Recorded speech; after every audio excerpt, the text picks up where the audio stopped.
来看这立法委员叶元之呢，去向检举讲，伊有这场霸凌禁止劳工请假，指出伊的助理呢，这工课压力伤过大，来破病过往。接到检举了后，台北市劳检处拜二早起去到叶元之的国会办公室进行劳检。初步劳检的结果显示，有违反到职安法甲劳基法，要求伊爱限期改善。立法委员叶元之前2昨互民众检举，怀疑有牵涉这场霸凌禁止劳工请假，互人怀疑叶元之的助理就是因为安尼工课压力伤大，才会判病过身。台北市劳动检查处接到检举了后，礼拜二早起也去到叶元之的国会办公室进行劳动检查，发现无助理的出勤记录。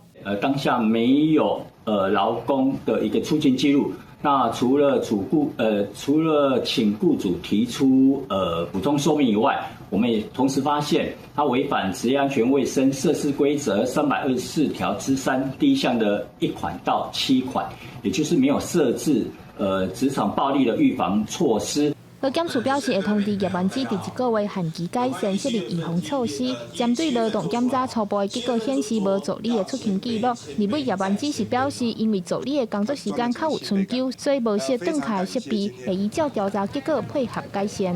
看他需要什么，我们都配合嘛。那他有访问我们员工，我们员工都有跟劳检处人说明啊。之前有生病有没有？他有没有请假看病？对不对？那就是有啊。